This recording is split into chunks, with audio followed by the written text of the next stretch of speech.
Today we're going to be taking a look at the difference between the Challenger Elite and the Challenger Dark Horse. And I'm going to try to tell you where your money is going if the Elite is something that you want to look into. So I'm going to tell you every single difference, and I'm going to tell you what's the same between these two motorcycles.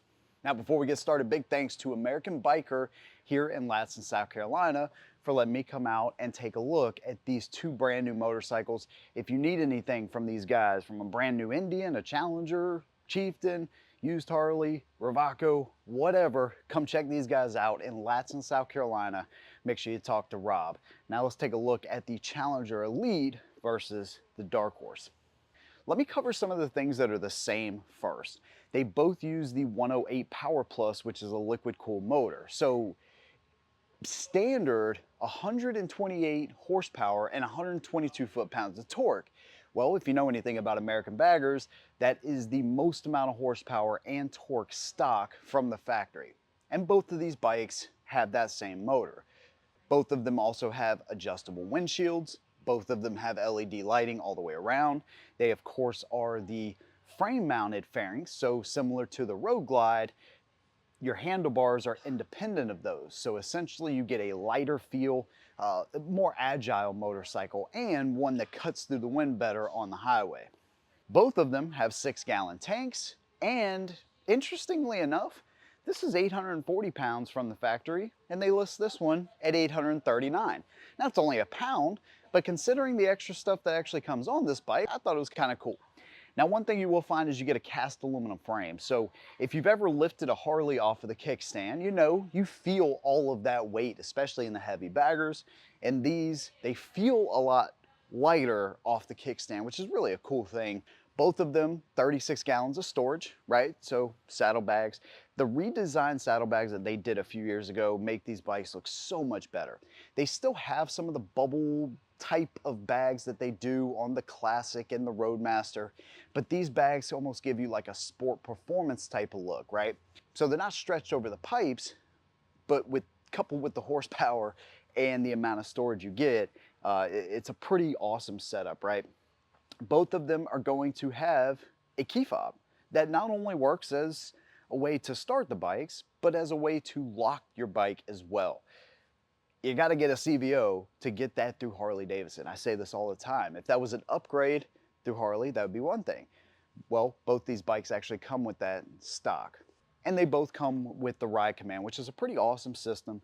The Bosch IMU, so you get cornering, ABS control, all of the safety features that you would expect, TPMS sensors, and all of that. Now, let's talk about the differences of the Elite versus the Dark Horse. So if you're not excited already, this is where it gets even more exciting. So we talked about the motor, same motor, but what you get on the Elite is a titanium mixed with black, but it looks really freaking premium.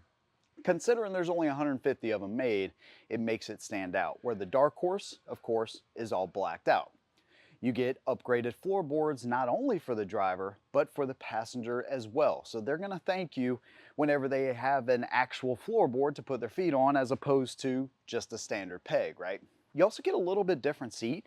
I kind of laughed at Rob a little bit because he couldn't flat foot the Elite, but he could the Dark Horse. What's funny is they're both listed as 26.5 inches as far as the seat height, but you do get an upgraded seat on the Elite.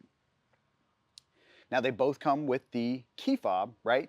But your key fob does a little bit more on the Elite, right? So as opposed to just locking the bike, it also gives you a little floodlight on the Elite and a little pooter horn that you can verify that your bike is locked up and ready to go. So as far as paint options, what's interesting is on the Elite, you have one option. It's that blue sapphire smoke, I believe, right? So it's that flat look. You have the little Indian heads that act as a stripe all the way down. You get the Elite on the bags there, so it's got a really cool look to it. But if you're a fan of louder colors or all blacked out, the Dark Horse might be a better option for you. My personal favorite in these, although I've never seen them in person, is the flat orange that they make with this that's all blacked out and all. It looks really good. Here's another cool thing about these bikes. They both have the Fox adjustable shock in the rear. If you've never ridden a Challenger and you've only ridden Harleys, and I'm talking about stock bike for bike, right? You know Harley's, the ride ain't the greatest. It's got better over the years for sure, but it ain't the greatest. The shock, the suspension, the handling on these bikes is superior to Harley in my opinion. What's cool though is that with this bike you take the seat off, you turn the knob, whatever. On the Elite you actually do all that electronically through the screen. You can add a trunk, you can add a passenger, you can adjust the weight for all of those things, you can tell it how much weight you have in the bags and it's going to automatically adjust for you. You can calibrate that, so if that's the way you ride most of the time, if it's just you, 90% of the time, you can calibrate it for just you, put your weight in, boom, you're good to go. It's a really cool feature. They do both have the adjustable windshields like we talked about.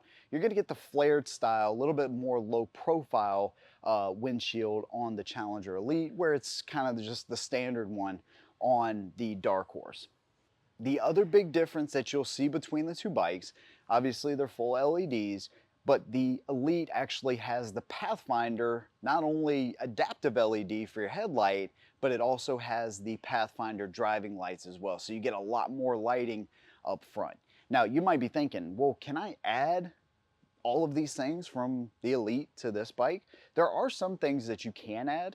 Obviously you can upgrade and get your speakers in the bags and all that kind of stuff. You can add your driving lights, but there's some things you're not gonna get, right? So the electronically adjustable Fox shock, you can't get that through the system on here, only through the Elite, right?